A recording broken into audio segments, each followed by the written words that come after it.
কাজের মাসি না আসায় কী যে বিপদে পড়েছিলাম। ঝটপট শাড়ি পরে এই তো সাজুগুজু করে নিচ্ছিলাম। সাজুগুজুর নামে সিদ্ধার্থকেও সিঁদুর পরিয়ে দিচ্ছিল। আমি একটা ছোট্ট টিপ পরে চুলগুলোকে যেভাবে পেরেছি ওভাবে মুড়িয়ে বেঁধে ব্যাস আমি রেডি। তারপর আমার এই ছোট্ট ঠাকুরটার আশীর্বাদ নিয়ে আজকের দিনটা শুরু করলাম। এত শুভ দিন ছিল, তাই একটু প্রণাম ওকে না করলেই না হতো।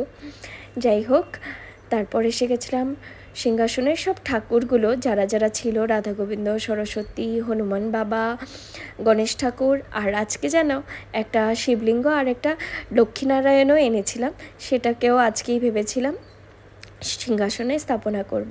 তাই সব কিছু আজকে একটু একটু করে সবাইকেই অভিষেক করে নিয়েছিলাম। সিদ্ধার্থের কলেজ ছিল, তাই তাড়াহুড়োতে সব কিছু সারতে হয়েছিল। মা যেভাবে বলেছিল, যা যা মনে রয়ে গেছিলো, ওই সব কিছুই ট্রাই করছিলাম অল্প অল্পভাবে করার।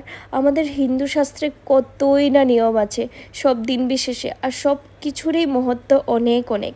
আর আজকের দিনটা তো বলেই লাভ নেই, আজকের দিনে যাই করা হয় সব কিছু নাকি অক্ষয় থেকে যায়, মানে কোনো কিছুই শেষ না। আর সব পুজোর ফল দ্বিগুণে পাওয়া যায়, মানে যত করবে তার থেকে বহুত বেশি গুণে পাওয়া যায়।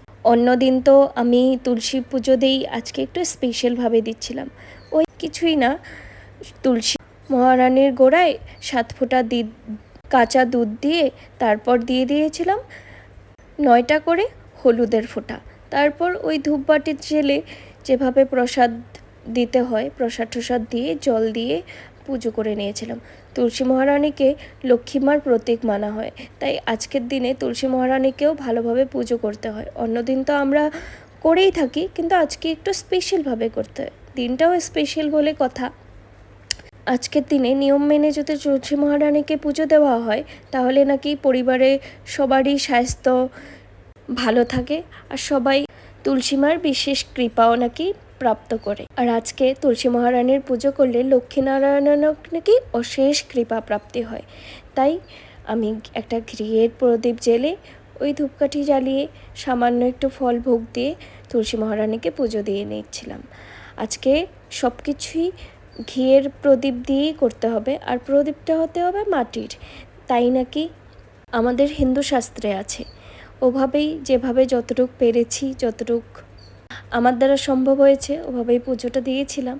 তারপর এসে গেছিলাম আমার সিংহাসনের সাইডে, এসে ঠাকুরগুলোকে একে একে চন্দনের ফোঁটা দিয়ে দিচ্ছিলাম, আর এই পাশে একটু ফুল দিয়েও দিয়েছিলাম। সিদ্ধার্থ ওই পাশে বাকি জিনিসগুলো রেডি করে ফেলেছিল। ও কিন্তু আমাকে পুজো টুজোতে এতটা হেল্প করে, ওর সাপোর্ট না থাকলে আমি কোনো কিছুই একা হাতে পারতাম না। যেহেতু বাড়ির থেকে অনেকটা দূরে আছি, তো কিছু করতে গেলে দুইজনেরই খুবই দরকার। একজনের সাপোর্ট না হলে আরেকজন কোনো কিছুই আমরা করে উঠতে পারি না। ও আমাকে অনেকটাই হেল্প করে। আর যেহেতু লক্ষ্মী স্থাপনা করেছি, যা যা রিচুয়ালস দরকার, একটু তেল সিঁদুর আর পান সুপারি আর একটা ঝাড়ু তো দরকার আছেই। লক্ষ্মীর বাহন হিসাবে ঝাড়ু একটা ছোট্ট, আর একটা পটলি বানিয়ে নিয়েছিলাম আমি। একটু সর্ষে, একটু জব, একটু কড়ি দিয়ে ভালো করে পোটলাটা বানিয়ে লক্ষ্মী মায়ের সাইডে রেখে দিয়েছিলাম। বাবা অনেক দিন আগেই সিদ্ধার্থকে একটা গীতা দিয়েছিল, আর বাড়িতে কিছু ঠাকুরের ময়ূরের পালক আর একটা বাঁশি ছিল, তাই আজকে সেটাকেও ঠাকুরের পাশেই বসিয়ে দিয়েছিলাম। আর একটু ফল প্রসাদ দিয়ে ঠাকুরকে নিবেদন করে নিয়েছিলাম। এই দেখো কি সুন্দর লাগছে, দেখেই যেন মনটা ভরে যায়। তোমাদের কেমন লাগছে আমাকে কিন্তু জানাবে। তারপর একটু পাখিদেরকেও খাওয়া দিয়ে নিয়েছিলাম। এখানে অনেক কবুতর আসে, তাই আমি প্রায়ই চেষ্টা করি একটু পাখিদেরকে খাওয়া দেওয়ার। আর আজকে একটু ভোগই রান্না করব, ভোগ দিয়ে ওটাই আমরা প্রসাদ হিসাবে পাবো। তাই একটু পায়েস বানানোর আয়োজন ছিল। আজকে পায়েসটা না একটু অন্যরকমভাবে বানাবো। আর সেই দিনে যে পায়েস বানিয়েছিলাম, ওখানে যে মাখানা দিয়েছিলাম, বেশ কিন্তু ভালো হয়েছিল, সবাই খেয়ে ভালোই পেয়েছিল। তাই আজকেও আমি মাখানা অ্যাড করেছি, কিন্তু আজকের পায়েসটা একটু ইউনিক। এদিকে আমি পায়েসটা ক্ষীরা হওয়ার জন্য বসিয়ে দিয়ে এদিকে বাড়ির দুয়ারের মুখে একটা স্বাস্তিক আর একটা ওম বানিয়ে নিয়েছিলাম। তারপরে সে আমার ক্ষীরাটাও রেডি। ক্ষীরাটা একটু ঠান্ডা হতে হতে আমি একটু কমলা ভালো করে ছুলে নিয়েছিলাম। ওই কমলার বাকলাগুলো ছুলে নিয়ে দানাগুলো সরিয়ে নিলেই হবে। তারপর ক্ষীরাটা যে ঠান্ডা হয়ে যাবে, এখানে ওটা মিক্স করে দিলেই ব্যাস কমলার পায়েস রেডি। তোমরা কিন্তু পায়েসটা একটু পাতলাও রাখতে পারো, আমি একটু টানা করেই বানিয়েছিলাম। তারপর এই পাশে একটু পনির ভেজে নিয়েছিলাম। তারপর ভাজা পনিরটাকে একটু ঠান্ডা জলে ভিজিয়ে রাখবো। ওই ঠান্ডা জলে ভিজিয়ে রাখলে কি হয়, পনিরটার না শক্ত ভাবটা থাকে না, আর পনিরের তরকারিটা খেতেও বেশ ভালো হয়। আমি চেষ্টা করি ভালো ভালো বিশেষ দিনগুলোতে একটু ঠাকুরের প্রসাদ করারই। আর আজকের দিনটা এত ভালো, সে আর বলে বোঝানোর মতো না। আজকের দিনেই মহাভারতের অন্ত হয়েছিল, আর মহাভারতের রচনাও নাকি আজকের দিনটাতেই হয়েছিল। আর আজকের দিনটাতেই নারায়ণের রূপ ভগবান পরশুরামেরও জন্ম হয়েছিল। আর আজকের দিনটাতেই ভগবান শ্রীকৃষ্ণ দ্রৌপদীকে এমন একটা পাত্র দিয়েছিল যার নাম অক্ষয় পাত্র, আর যেটাতে নাকি যে কোনো জিনিস কোনোদিনও শেষ হতো না। তবে ভাবো আজকের দিনটা কত কত শুভ। আর অনেক কিছু আছে, যেমন আজকের দিনে প্রতি বছর বদ্রীনাথেরও দরজা খোলে, যার দর্শন করা নাকি 4 ধাম দর্শন করার মতো হয়। আর আজকের দিনটাতেই ত্রেতা যুগ শেষ হয়ে আমাদের কলিযুগের শুরু হয়েছিল।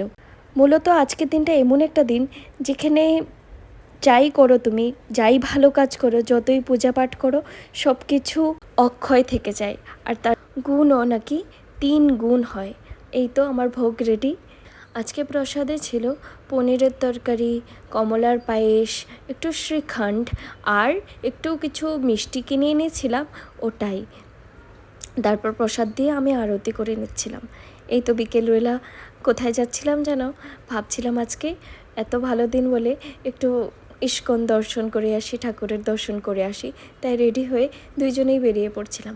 আমি যে ইস্কনের নাম শুনলে কী পরিমাণ খুশি হই, আমার মুখ দেখেই তোমরা বুঝতে পারছো। আমার ভীষণ ভালো লাগে যখনই আমি মন্দিরে যাই।